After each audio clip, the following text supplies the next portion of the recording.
This is Timothy McLean. I am the senior pastor of Liberty Christian Church, and I'm here meeting with some of our millennials at our church because I had some questions for them, because what I'm finding out is that millennials are the least likely to commit to church.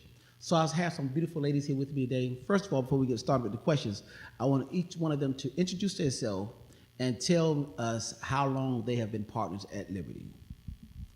So I guess I'll start because the mic is right here. But my name is Tatum Harrison. I've been a member of Liberty since the very first day at, what hotel was that? Harborside. Harborside Hotel. So it's been a long time.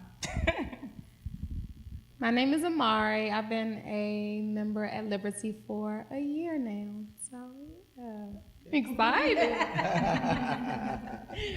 My name is Diamond. I've been a member at Liberty for almost 2 years. Almost 2 years. Okay, Almost 2 years. so Amari is the baby of the bunch, and you are the old one of the bunch, the big sister. All right. Okay. So listen, ladies, let me ask you guys some questions. What has it been difficult to commit to church? And have you committed to any other church prior to attending Liberty, and why did you leave that church? I feel like when I first came to Liberty, it was a little difficult because I was leaving a church that I started my spiritual walk at, and I was like, but I feel like I wasn't getting enough. Mm-hmm. And when I finally got to Liberty and honestly started listening to you, which is our pastor, I feel like it made my spiritual walk not so difficult. Even with, me being a millennial, it made me more comfortable in the skin that I'm in now, like with God, and even taking on that spiritual walk with God. Let me ask you this. Do you get a lot of support from the partners at the church? Yes. Okay, great, good. Family oriented, like really. Yeah, that's good. All right. So has that helped you to commit?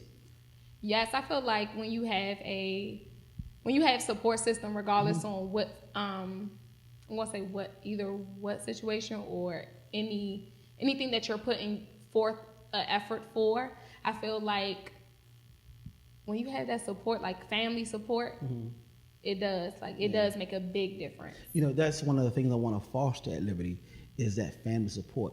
I don't want you to be able to tell the difference between your church family and your natural family. Right. Wait, let me rephrase that, because that's if your natural family not crazy. Because how y'all know we all got some crazy people in our family. Come on.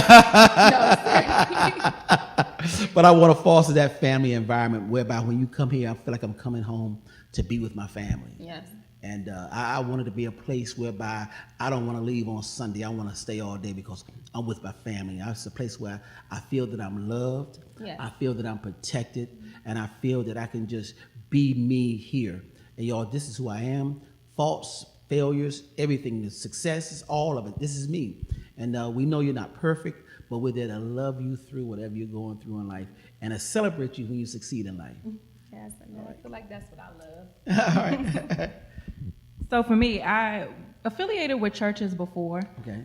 But it was always a matter of wherever my parents were going. Okay. And they would just drag me to whatever church. But my experience, my history with church in general was I was always consistently inconsistent. Like, I would get excited about coming to church if the message appealed to whatever it is that I wanted to hear at that time. Then I was it. Like, I just didn't feel like it anymore, or I was too tired from going out the night before to feel like getting up to go to church. What was you going the night before? The club. I just wanted to know. Where else am I going to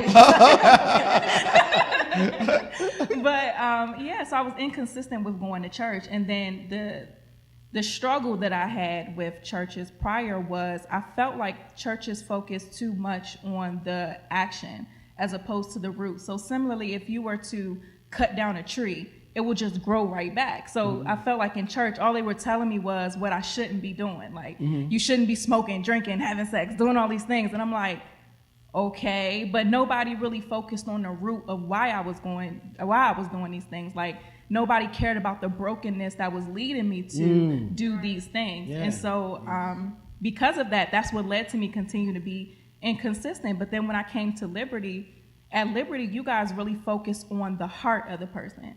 And I remember when I first met you on the first day, you were like, I don't know who you are, but you got a real big wall up. And I was like, who's this man? And how you gonna tell me that I got a wall up? But it was so true, you know. And so I was like, wow. And then ever since then, you've just continued to, not just with me, but with everybody, just chop that wall down by just being yourself. Yeah. And in a lot of churches, you get the pastor that does whatever they feel like they need to do to get money or get members, but you really care about the hearts of the people, the families, and things like that. So once I felt like I was somewhere that was a safe space for me to be vulnerable, and it fed me to be able to take that to go and give that vulnerability to God so that he can work on me, it was like a match made in heaven at that point. Wow, I love it. A safe place to be vulnerable. Liberty is a safe place. Years ago, my wife used to always tell me, you don't give up on nobody. You still fooling with those jerks. I'm talking about some of my friends, you know what I mean? Because I got saved and I wanted them to experience what I was experiencing. You know what I mean? I was like, man, it's good over here. You don't have to get high and waste. You can get high on Jesus. Man, you come to church and leave out tripping, man. And so I just love the Lord, and I like to see people free because I was once bound to, and I had walls up. And that's how it was so easy for me to identify people with walls up. And because I had walls up, I know how God got mine down. That's how it's so easy for me to get others down. Yeah. And so every week I chip away at knocking people's walls down. They don't even know I'm knocking them down, but I'm chipping away at it. And they're like, I just love Pastor Tim. No, you just love the Christ in me. You just love the love of God. That's all they love. And they just associate that with me, but I know how to separate myself from what I'm doing. This is not but God's love that I'm giving you. So what you really fall in love with is God. Yeah. And I'm just a representative of him in the earth realm. I agree with Amari and Tatum. My experience was a little different. My family, my whole family is Catholic, so it was a little harder to really get closer to God, in my opinion, because they more focused on actually reading the Bible instead of trying to relate to me or to be transparent. So it was a lot difficult, so I stopped going to church. And then once I met Pastor Tim, he kept saying, come to church, just come experience, just come visit one time. And I did, and so it was a different feeling. So I felt like it was easier for me to, become closer to God or even start my spiritual walk there versus being in another organization, because when you have someone that's transparent, you can actually relate to them. If I can't relate to you, I really don't want to hear what you have to say. Yeah. And so by me being able to relate to Pastor Tim or any of the partners, whether it be, just regular partners giving their testimony, it was a lot easier for me to commit to church because that's somewhere I wanted to be, instead of being forced to go because my whole family was there. So my walk was a little different than everyone else's, but I feel like our stories both, connect because we have a great pastor. All right. Well, thank you. I didn't pay you to say that either. I'm not paying anybody to say what they're saying. I want to be clear about that because everything that I do is genuine. And what I found out about millennials, they can spot a fake very easily. And so if you're not consistent with everybody, and they will be able to pick up if I treat somebody else better than I treat someone else. I have a statement I've coined at Liberty, that there is power in blessing them all. And so when you bless them all, there is no favoritism. And so I love you all the same. But what I'm so excited about today is, and this is the forum, is that all three of them are beautiful. and I know beauty, and I know beauty is in the eye of the beholder, but you can look at these young ladies and see they are beautiful. And I'm letting you know, beautiful people can commit to the Lord too. Yeah. And so, which leads me to my next question is, what do you all do throughout the week after Sunday, once you leave church, to maintain the commitment level that you have verbally committed to on Sunday? Well, I'll start with that, the mic. For me, it's a little different. In the beginning, I had to, call one of my partners to figure out what to do, to keep on the track of doing the right thing. And so for me, if I have a question or if I, don't know where to start in the Bible, I'll call one of the Partners of Liberty, and then they'll tell me, just go where you think you need to be.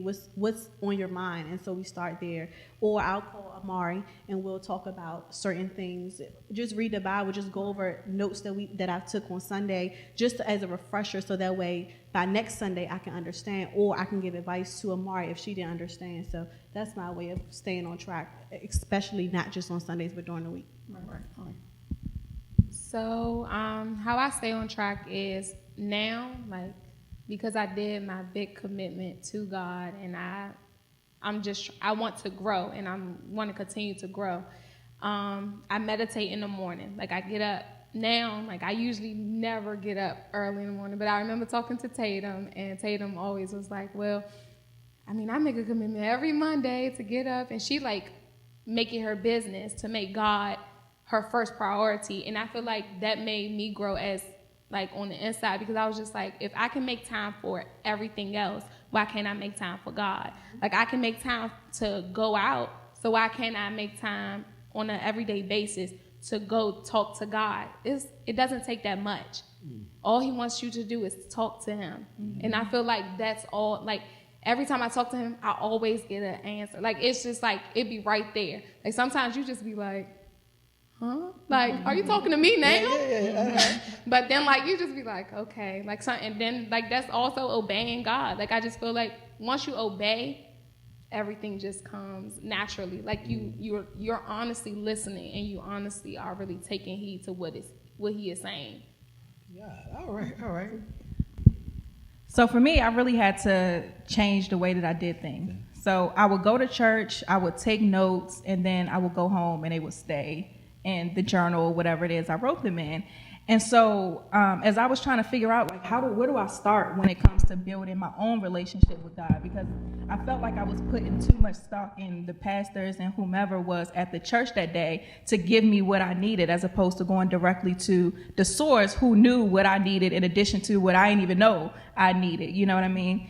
So I was like, okay, I need to figure out how to build a relationship with God myself. And so me, I'm a thinker, I'm an analyzer type of person. And so I was trying to rationalize God. And what I realized was, in rationalize him, it kept me from actually experiencing him, because I wasn't looking to experience him. I was just looking for it to make sense.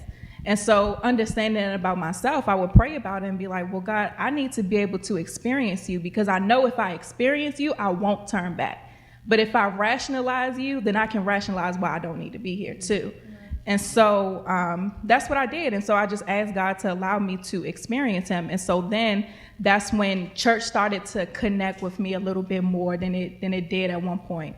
And I would listen to whatever the praise team sang that I liked. I would make a note of it. And a lot of times I didn't even know the names of the song. I would write down a couple of lyrics and Google it, and then Google would take me to whatever the song was. Right. And so then I would take that song and I would listen to it, and I would keep listening to it. And then I would be like, okay, I want to learn how to hear from God. And so I bought Joyce Meyer's book, How to Hear from God, and read it and learned the different ways that God speaks to you.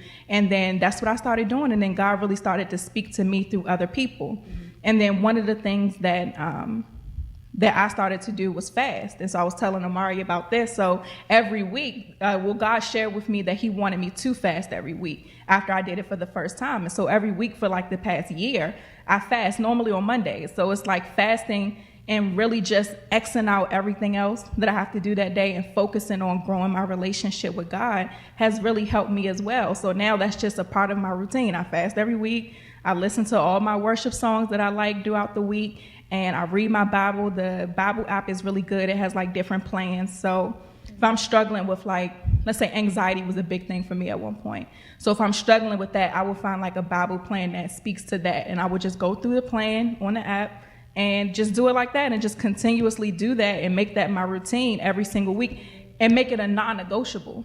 So if that means I got to wake up at 5:30 in the morning to spend time with God, then that's just what I'm going to do, because I'm now experiencing him, I can't go a day without that feeling. And so, yeah. That's good stuff. Yeah. She took us in there. I mean, you said so much good stuff. I'm lost, but the one thing was so much. But let me just tell you something that you said that just I felt the weight lifted off me. Mm-hmm. You said, I stopped relying on the pastor to give me what I needed, and I start relying on God myself. Because there are too many people have faith in the man and not faith in the man Jesus Christ. And so it's our jobs as pastors to teach the people to have faith in God and not have faith in us. And let them know that they can go to God themselves. They don't need for us to confirm what God has said to them. But you can have a direct relationship with the Lord Jesus Christ yourself. And I applaud you guys for that too. That's awesome stuff, man. So have you answered that question as well, or I'm back around to the next question? Yeah. All right, good. All right. Now I'm going to dig deep. Y'all ready? All right. Because being attractive young ladies, I'm sure that the young fellas are always trying to talk to you all. So if you are dating someone, how has you being now committed to God affected your relationship with whomever you're dating or in the dating life? You know what I mean? I don't know. Talk to me about that. First of all, are you dating someone? Then how has your relationship with God, has it changed any or at all? Or talk to us. Well, I'll start because I had a mic and I don't have that much to say. But well, I'm going to tell you why, because you made him come to church with you. So I'm about to get married. So thank God I'm not going to have to deal with this dating thing anymore, because dating these days, aside from being a Christian, dating it just sucks. Like, not even including God in it, like just dating for us these days is just terrible. But anyway. But why you say that though?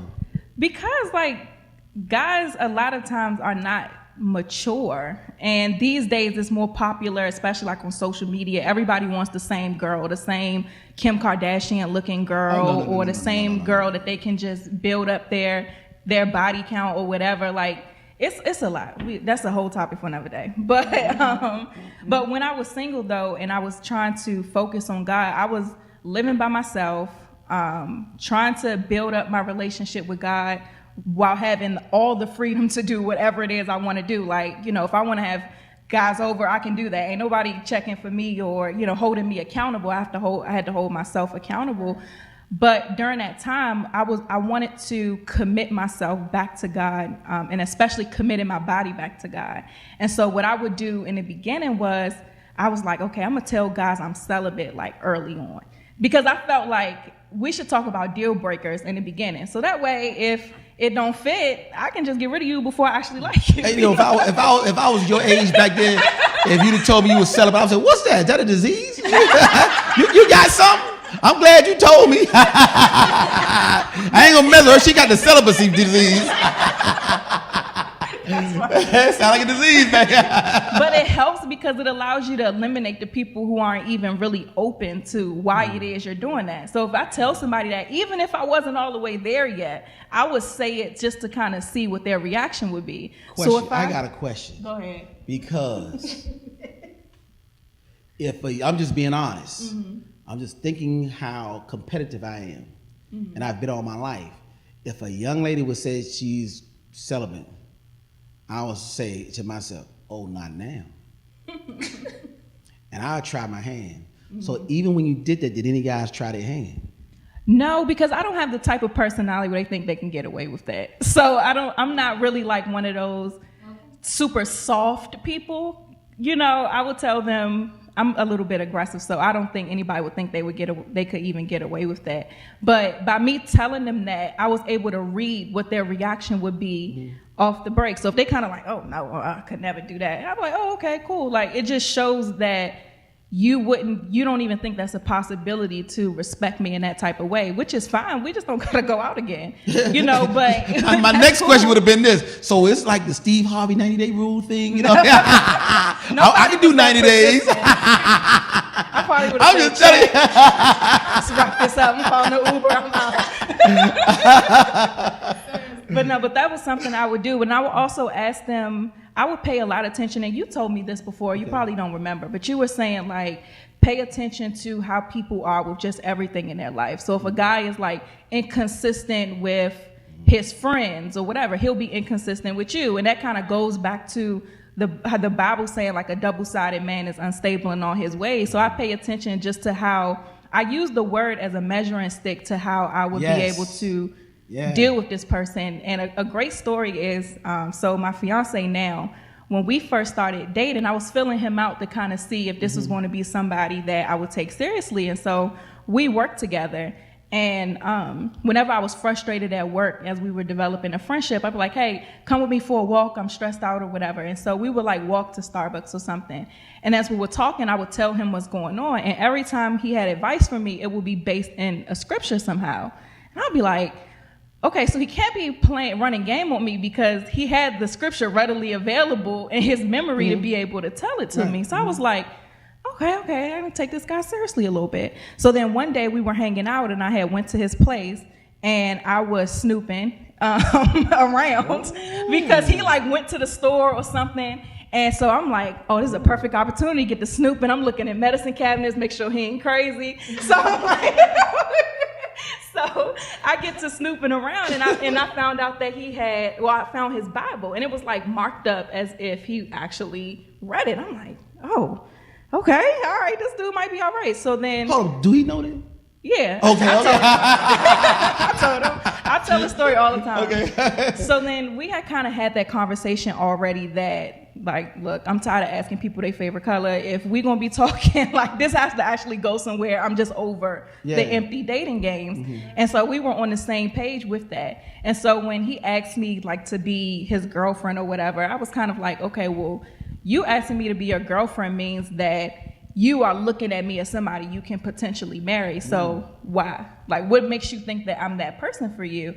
And so he thought about it and he went to the Bible that he had laying around and he was like, well, when I think about the woman that I should be with, I use this as a measuring stick, referring to Proverbs 31. He was like, if I go down line by line of what the Bible says I should be looking for in a woman, you seem to add up with this. So that's why I'm wondering. I was like, okay. But for me, it was like, all right, this is like the third time that he done hit you with some scripture or showed that he was rooted in the right place. So I'm like, okay, you're somebody that I can trust, that I can follow, because you'll always take me back to God because you've done that up until this point.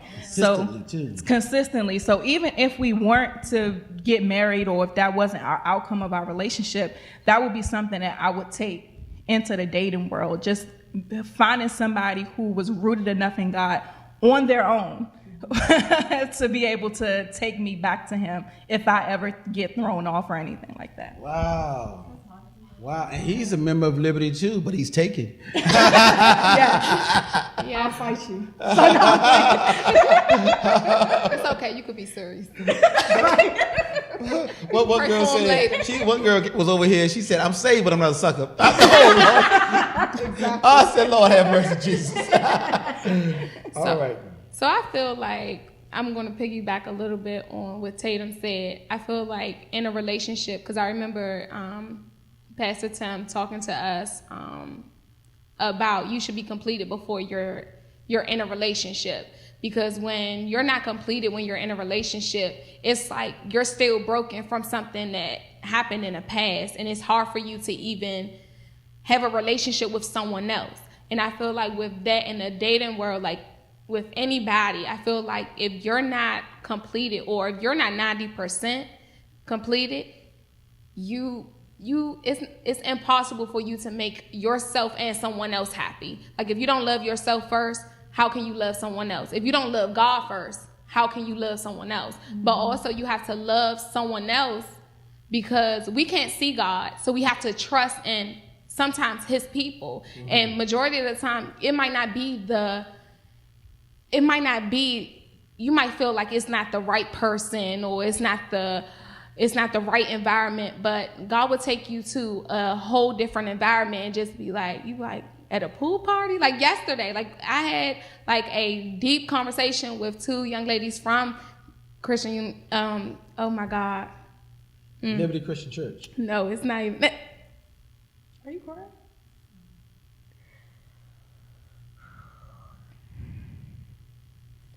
I'm sorry. It's okay, you good. We live too. It's all right. You know, people need to see this real stuff like this behind the scenes. Vulnerability. Yeah, when the Holy Spirit get a hold of you, man. Hey. I had a conversation with 2 young ladies, and they made me feel great. And for them to like say everything that I had been thinking or I've been feeling, and I couldn't say it, or I felt like I couldn't go to nobody to talk about it, it made me feel great, and it made me feel even love. And that's why I say it goes back to family at Liberty. Like it's like it's a support system for us. It's more so of like that foundation that you have built in Liberty for us. And I feel like I never had that. So when you build that foundation, even in your dating world, you have to be completed. Like, it's no way that you can honestly go on a straight path and don't think you're not going to be tested. So like, that's why I say, like, with the dating world, you have to be completed before you can even give that much to someone else. So. Right. I think I'm going to piggyback on what Tatum said. So my opinion, when it comes to dating and, still trying to be a Christian or dating Christian, like, it's different. But to step back, sometimes you have to get out of the dating world. And so for me, what helped me mainly was being single. So being single not only meant not, dealing with somebody, but actually getting to know myself. So being single for 3 years before I started dating again, it was a lot different because it gave me a chance to actually figure out who I was, what I was, and get in a place where I can trust God in anything, in any area of my life, whether it's finances, family, or relationship.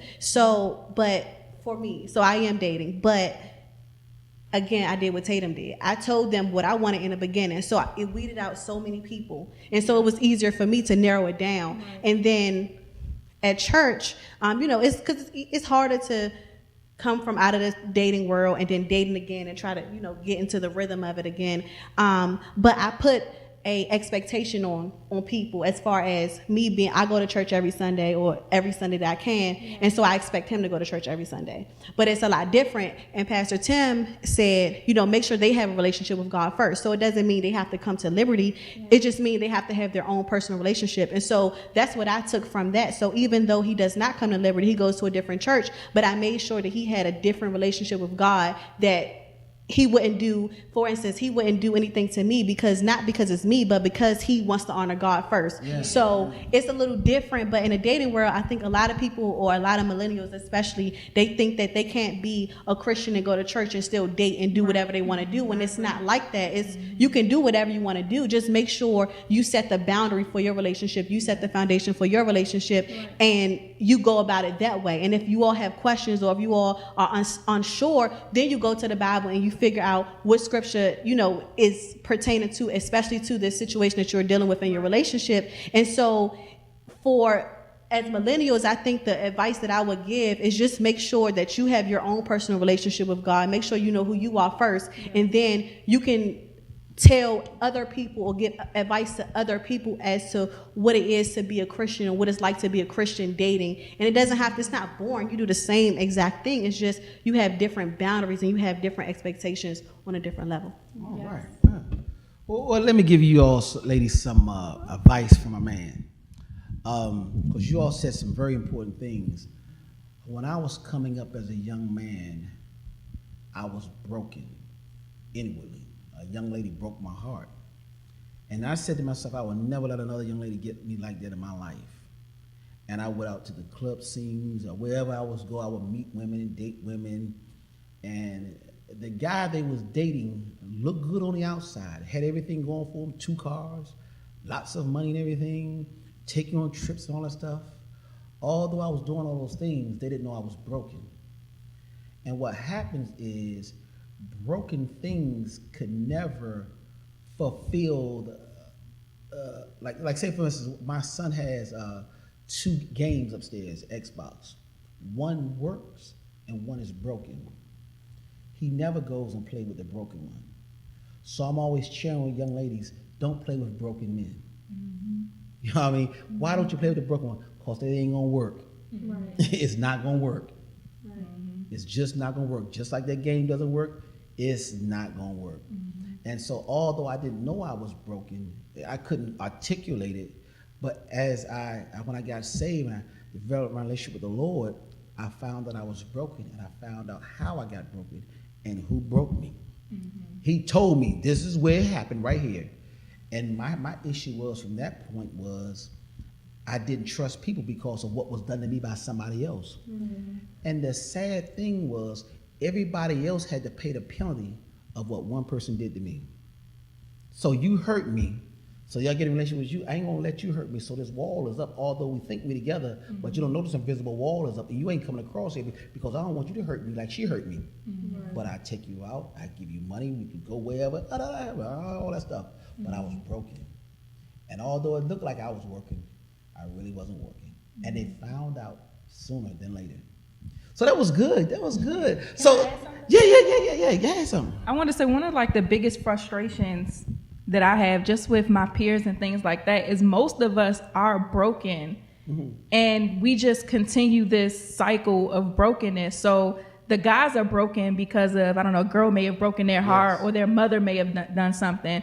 The women, we're broken because our fathers weren't there. So then we're looking for a man to fulfill that. Then we get with this broken man, and then he breaks us even more. And then we're all just crumbling and just continuing to break each other. And it's so much so, especially these days with like social media and things like that, brokenness is almost popular. And because it's so popular and common, it's like normal. Right. So, and that leads to a lot of struggles in the dating world too, because it's like, where do you find somebody that's not broken? You know what I mean? And how do I, because my brokenness is normal, how do I start the process or figure out it's time for me to get healed in order to start dating? You know what I mean? It's just like a huge question. And it's so unfair to the person that you're dating them in this broken state. Right, yeah. But we don't think about it like that because the brokenness causes us to be selfish. Yes. So everybody's in relationships for their own selfish reasons. Right. But I think that goes back to being whole as an individual before you get into relationships, because God will begin to fix that brokenness in you, and then he'll send you the person that is meant for you. I know I was like, God, I'm tired of these dates. The free meals ain't even worth it at this point. Like, can you just send me somebody? Just bring the meal home to me then. Get that meal, girl. Bring that meal home. Because I'd rather just be at home by myself than out here with these crazy people.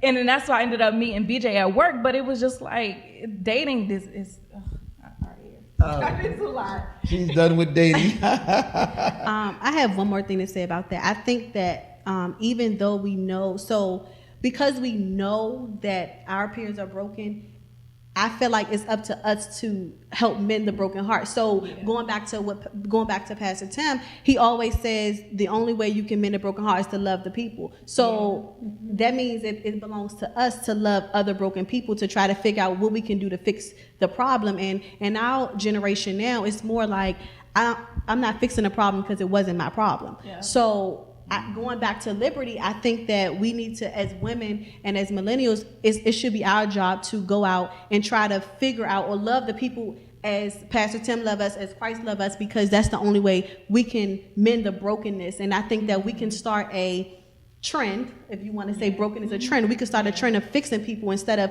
looking at them and saying that they're broken and okay, they're just broken and it's just that, you know. By using the weapon of love or the tool of love, I agree, to fix broken people. That's good stuff. Yeah. You taking on a responsibility to help other people out. That's great. Hey, listen, last question. What advice would you give other millennials into developing a relationship with God the same way you all have? I think the biggest advice would be, when trying to develop a relationship because you want the relationship, not because other people want you to develop the relationship with God. You have to understand that what the relationship would do, what can you get out of the relationship, because and building a relationship, it's a give and take. Right. So if I do this, what am I getting out of it? So that goes back into going back into the word. You have to understand that when you read the word, that's how you develop a relationship with God. So what are you getting out of it? And if it's something that you're getting out of it that's positive, it will make you want to develop a relationship with God, keep the relationship with him, instead of developing a relationship because my friend has a relationship with God, so I want to see what she's successful or whatever the case may be. But developing a relationship with God because you want that experience like Tatum gets all the time. So once you get the experience, it's just the same. It's just the same in a dating world. If you experience a good man and a bad man, and then you experience a good man, you want to know what the good feeling feels like in a relationship. So you want that same relationship with God. You always want that good feeling, even though the good feeling may not be what you want. It's still the good feeling that you long for. Amen. Like a deer panteth for the water, my soul longeth for thee. All right. So my advice to the millennials in our generation is to put God first in everything. Don't only put him like in your life when something is going wrong. Mm-hmm. Even when you're up, because he still want to see you up, but you're going to be tested. In order for you to get, it's going to be battles, it's going to be tests that comes that you're going to have to fight because you're getting closer and the enemy is going to attack, and it's fine, it's okay. But just know, like, as long as you have the word and you pray and you keep God first, nothing else matters. Just keep fighting. I would say it sounds cliche, but I would say to get to know the Bible, like read the Bible and get to know what it says, because I was saying the other day, like, dang, I didn't know the Bible had so many bars. Like, I'm reading, I'm like, oh my God, it says so much about bars means like. Yeah, bars. So let's say. The bars in the Bible, okay. Jesus at the bar. So let's say if like a rapper says like a really good line, like, you be like, oh, he got bars. Yeah. Okay. I thought the Lord was at the bar. All right. So he's talking about DJ Jesus now. No, but it's millennials talking, y'all. But when you understand what the word says, it makes things so much easier, because you know that.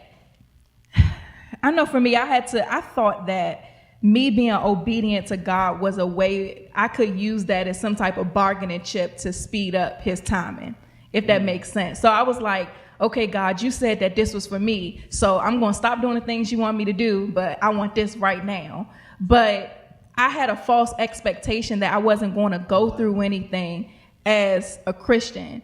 And so then even growing in my relationship with God and just the mental battles, because when God is working on you, like he working on stuff you forgot was there. Like he putting a mirror to them areas that you buried deep. Yeah. And so as I'm going through this stuff, I'm like, yo, it probably would be a lot easier to just be like, forget this. But I know that I'm fighting a rigged fight. I'm automatically, because I know what the word says, I'm automatically set up to win. So me going through this is different than me going through something if I wasn't with God. Right. Because I know all things are going to work out for my good. And so because I know that, I can fight a little bit easier. I don't have to be a punk to the devil because I know I'm winning. But I could only get to that point when I understood what the word says. So I would just tell people, yes, it does read off boring. You may get kind of sleepy, but just finding like translations that appeal to you, or using like the Bible app that goes over certain subjects, and then you can take that and focus on those things. But yeah, definitely getting to know the word, and also just finding good people to be around that can pour into you. And people who are just like-minded, because once you do give your life to God and you start doing different things, certain things don't appeal to you anymore. And not because the pastor told you to do it, but because now because you desire to please God, your old habits are dwindling, but your same friends are still doing those things. So just getting around people who love God as well, that can pour into you, would be best. And people that's not like spooky Christians, that's not like weird or anything like that, but people who are genuinely like just like you, down to earth, they have your same interests, y'all can have fun, there are things to do that are fun, that's not sitting. So people you could travel with or try new things with, fun stuff, but they love God as well, that they can really build you up. So yeah, that's it. Now you ladies, this is what I'm having an issue with here, because we have as a people come out of a generation whereby they used to always tell people what they can and cannot wear to church. Some even said your dress have to be below your knees. You can't wear makeup. All this stuff. Do you think that played a part in keeping millennials out of church today? Because I noticed you all have on makeup, you have on pants, jeans, you know what I mean? You all don't look like the typical, church person. You just look like a regular person I would see on the street, but you love the Lord. Mm-hmm. So have you all run into that at Liberty? Have people, about the way you dress, anything like that, or not at all? Okay. No, not at all. Okay. I haven't had an issue with what I wear, but I had an issue with if I was to invite my friends out, they'll say, I don't have any church clothes. And I'm saying, what does that look like? I don't know what church clothes look like. You know, they think business casual. But in some churches, they want that. You know, they look at you different. But I can't say that about Liberty because I can wear, basically whatever I want. And it's not about what you look like. It's what you're expecting with the experience you're trying to get. It's you getting closer to God. So I look at Liberty Christian Church like a no judgment zone. So that's how I think about it. Planet so Fitness. It doesn't matter what I have on or whatever the case may be. If I have makeup on, if I have no makeup on, hair done, not done, I think I'm going to get the same love and the same experience that I would get if I was all dolled up. But I think as a millennial, I think that that's an issue that they have outside of being at Liberty, but the only way they will understand it if they've experienced Liberty for themselves. So let me talk to the beautiful ladies that's going to be viewing this video. We don't mind you coming to church and looking beautiful, because I know you probably have been to a church before, and they probably have ridiculed you and made you feel like you were a heathen because you look good. They had low self-esteem because things probably was said to you like she's in here trying to take somebody's man. But what they didn't know, that you was broken. Mm-hmm. What they didn't know, that you was coming to a place to get healed. And they contributed or added to the hurt that you got in the world. Well, I want to tell you at Liberty, we're not going to add to that hurt. We don't care how beautiful you are. As a matter of fact, we don't even care how you look on the outside, because we're not concerned about the outside. We're concerned about your heart and healing your heart. And we want to personally invite you to Liberty Christian Church at Oxon Hill High School at 10 a.m. every Sunday morning, where we're liberating people, loving God's people, and leading God's people. And we love you. Peace out.